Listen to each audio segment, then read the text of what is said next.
Good morning student. बेटा आज हम एक बहुत इंपॉर्टेंट टॉपिक के साथ डील कर रहे हैं, that is a buffer solution. अब ये बफर सॉल्यूशन क्या होते हैं? तो बफर सॉल्यूशन ये ऐसे सॉल्यूशंस होते हैं जिनमें अगर हम स्मॉल अमाउंट में स्ट्रॉन्ग एसिड, मैं बोल रहा हूँ स्मॉल अमाउंट में स्ट्रॉन्ग एसिड या स्ट्रॉन्ग बेस ऐड करने पर भी इन सॉल्यूशन के पीएच वैल्यू चेंज नहीं होती, या फिर जो पीएच वैल्यू चेंज होने को रेजिस्ट करते हैं, विरोध करते हैं, ऐसे सॉल्यूशन को बफर सॉल्यूशन कहा जाता है। The solution which resist to drastic change in pH on addition of small amount of strong acid or strong base or even water। Simple है मीनिंग, ऐसे सॉल्यूशन जो खुद के pH वैल्यू को चेंज होने को रेजिस्ट करते हैं, विरोध करते हैं, on addition of a small amount of strong acid, strong base और वाटर। तो हमें ये बफर सॉल्यूशन पढ़ने हैं। बफर सॉल्यूशन दो प्रकार के बफर सॉल्यूशन होते हैं। एक बफर सॉल्यूशन ये एसिडिक बफर सॉल्यूशन होते हैं, एसिडिक बफर सॉल्यूशन, और दूसरे होते हैं basic buffer solution. Acidic buffer solution और दूसरे होते हैं बेसिक बफर सॉल्यूशन। अब ये एसिडिक बफर सॉल्यूशन क्या है या बेसिक बफर सॉल्यूशन क्या है वो हम देखते हैं। एसिडिक बफर सॉल्यूशन बनवाने के लिए हमें आवश्यकता पड़ती है weak acid and salt of weak acid and strong base.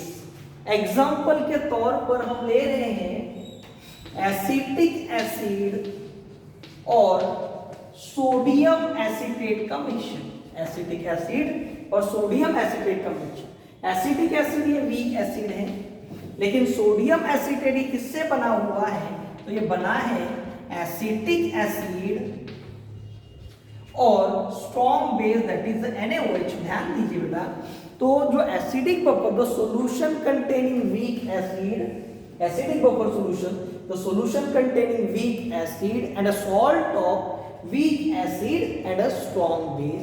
उसी प्रकार से यहां पर जो बेसिक बफर सॉल्यूशन होते हैं, सेकेंड होते हैं basic buffer solution. Basic buffer solution ये बने होते हैं weak base and salt of weak base and a strong acid like ammonium hydroxide and ammonium chloride। this is a basic buffer solution। और acidic buffer का example मैंने आपको बताया है acetic acid and sodium acetate.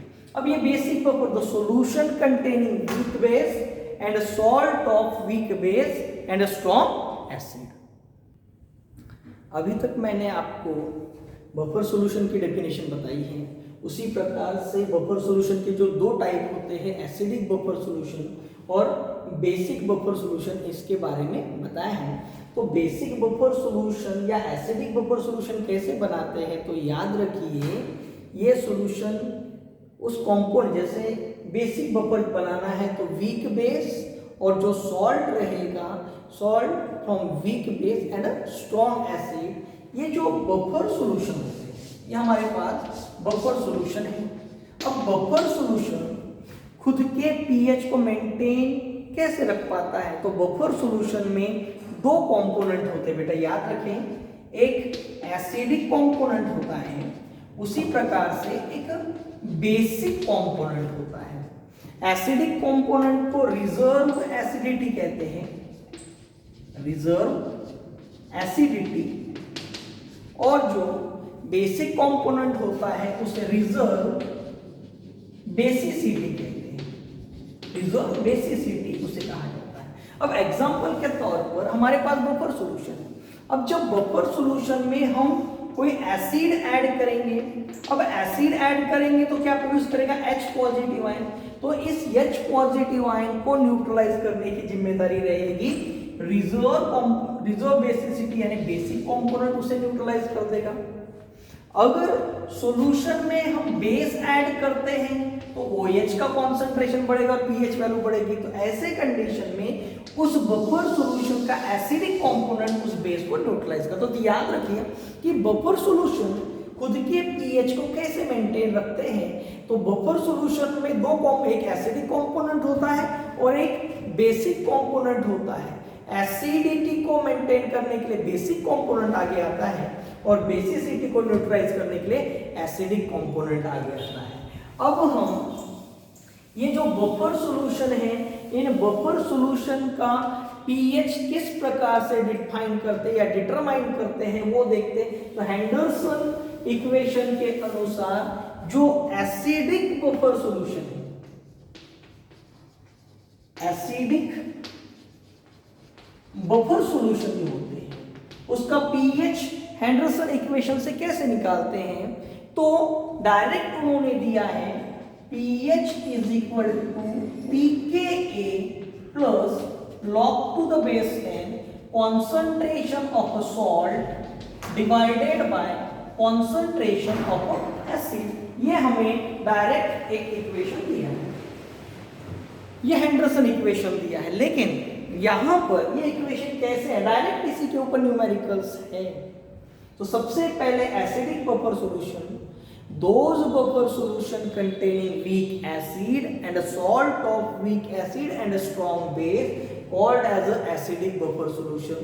और इस acidic buffer solution का pH निकाला जाता है हेंडरसन इक्वेशन से pKa plus log to the base 10 concentration of salt upon concentration of acid. तो ये किस प्रकार से निकाला जाता है मैं ये अभी आपको एक्सप्लेन करके बताता हूँ, बुक्स में डायरेक्ट दिया है। अब एक बात याद रखिए बेटा, जो एसिड होते हैं उन एसिड का रिप्रेजेंटेशन HA से दिया जाता है, सॉल्ट का रिप्रेजेंटेशन BOH से दिया जाता है, सॉरी बेस का रिप्रेजेंटेशन, और सॉल्ट ये BA से जनरली रिप्रेजेंट किए जाते हैं। अब हमारे पास एसिडिक बफर सॉल्यूशन है, एसिडिक बफर सॉल्यूशन है तो इस बफर सॉल्यूशन में एसिड के तौर पर HA वीक एसिड और सॉल्ट के तौर पर हम लेते हैं BA जनरल रिप्रेजेंटेशन। तो इक्वेशन ला के देखते हैं, बुक्स में डायरेक्ट दिया है। तो हमारे पास वीक एसिड है HA, HA is a weak acid. अब HA वीक एसिड है तो ये कंप्लीटली आयोनाइज नहीं होगा, तो कंप्लीटली आयोनाइज नहीं होगा तो एक्वस सॉल्यूशन में इसका आयोनाइजेशन लिख देते हैं कैटायन यानी प्रोटॉन एक्वस प्लस अनायन, इस प्रकार से आयोनाइज होगा। याद रखिए इस प्रकार से आयोनाइज। अब मुझे आपको जैसे जनरल समझाना है, जनरल समझा रहा हूं तो जब एक्सपेरिमेंट स्टार्ट कर रहे हैं तो HA के 100 मॉलिक्यूल्स ले रहे हैं, सपोज HA के 100 मॉलिक्यूल्स ले रहे, अभी ये बने नहीं, कुछ समय के बाद HA के मॉलिक्यूल आयोनाइज होंगे और HA के 5 मॉलिक्यूल आयोनाइज हो जाएंगे 100 में से 5, तो 5 प्रोटॉन बनेंगे और 5 ही अनायन बनेंगे। तो यहां पर याद रखें 100 माइनस 5 ये रहेंगे HA और आयोनाइज HA मॉलिक्यूल और ये 5 कैटायन और अनायन ये होता है। अब दूसरा है हमारे पास, दूसरा सॉल्ट है that is HA, sorry BA is a salt, और सॉल्ट ये हमेशा स्ट्रॉन्ग इलेक्ट्रोलाइट्स होते हैं और स्ट्रॉन्ग इलेक्ट्रोलाइट्स होने की वजह से वो कंप्लीटली आयोनाइज हो जाएंगे, that is a cation and अनायन aqueous solution में। ओके, अब इसमें भी मैं जनरल बता रहा हूं, जैसे एक्सपेरिमेंट स्टार्ट करते समय हमारे पास 100 मॉल ये बने नहीं है, फिर एक्सपेरिमेंट हमारा स्टार्ट हो जाएगा, सॉल्यूशन हमने बनाया, ये सॉल्ट है तो कंप्लीटली आयोनाइज हो जाएगा, तो 100 में से 100 मॉलिक्यूल आयोनाइज हो जाएंगे, तो 100 कैटायन बनेंगे और 100 अनायन। तो हम यहाँ पर बोल सकते हैं एक सेंटेंस, जितना BA का इनिशियल कॉन्सेंट्रेशन था उतना अनायन का फाइनल कॉन्सेंट्रेशन, ये आपको समझना चाहिए, या रिएक्टेंट का जो इनिशियल कॉन्सेंट्रेशन होता है उतना ही प्रोडक्ट का फाइनल कॉन्सेंट्रेशन होता है। यहां पर अब BA का एक भी मॉलिक्यूल प्रेजेंट नहीं रहेगा, लेकिन अनायन के 100 आयंस यहां प्रेजेंट हो जाए। अब हमारे पास ये दो इक्वेशंस हैं, इन दोनों इक्वेशंस के ऊपर हम law of mass action apply करते हैं इक्विलिब्रियम कांस्टेंट, तो ये हो जाएगा कि ये डिसोसिएशन कांस्टेंट पहले के ऊपर क्योंकि इक्विलिब्रियम है, concentration of H positive ion into concentration of anion divided by H।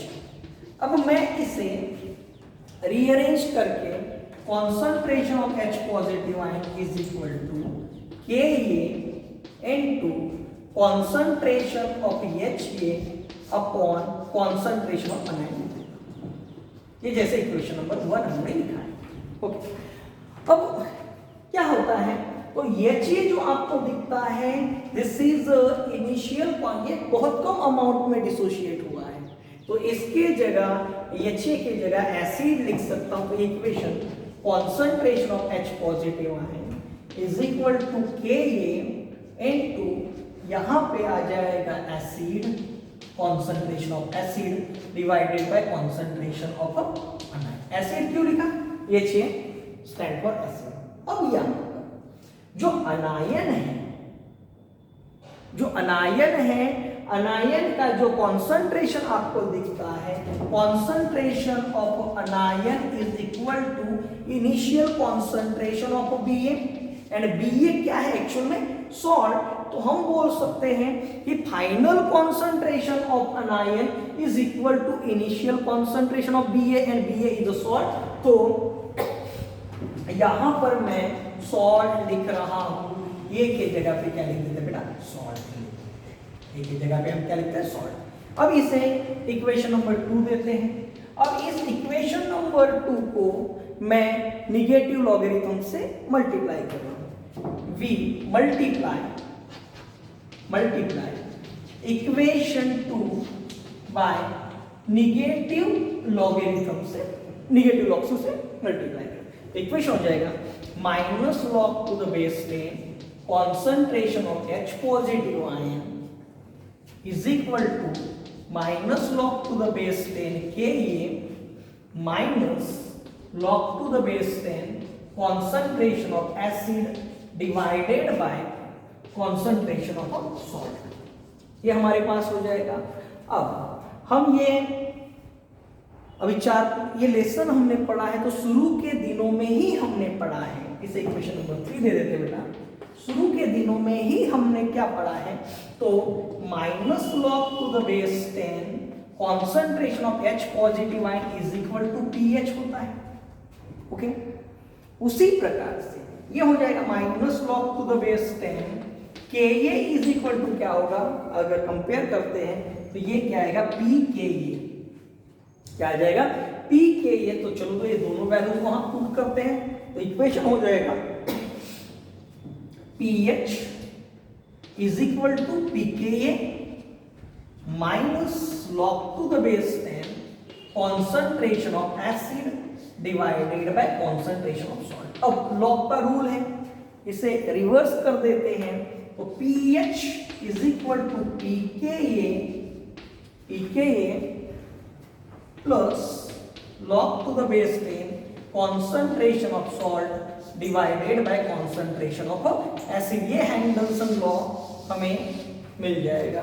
ये देखो डायरेक्ट बुक्स में डायरेक्ट दिया है, लेकिन वो आया कैसे है, तो आप अपने रजिस्टर में इसे लिख लीजिएगा। तो इस प्रकार से हैंडलसन इक्वेशन करते हैं। अब अगर हम handle equation for the base देखते तो बिल्कुल सेम तरीके से आ जाएगा। बेसिक बफर सॉल्यूशन के लिए इक्वेशन इस प्रकार से बन जाएगा बेटा, देखिए यहां पर मैं चेंज करूं तो POH is equal to PKB log to the base 10 concentration of salt divided by the base। तो ये इक्वेशन आपको रजिस्टर में लिखना है। अब हम देखते हैं कि ये बफर सॉल्यूशन का मैकेनिज्म क्या है, तो ये मैकेनिज्म वाला पोर्शन और इसकी प्रॉपर्टीज और एप्लीकेशन मैं कल समझाऊंगा। इतना पोर्शन आपको आपके बुक से पढ़ना है। बफर सॉल्यूशन के ऊपर मैं कल और वीडियो बना के आपको सेंड करूंगा।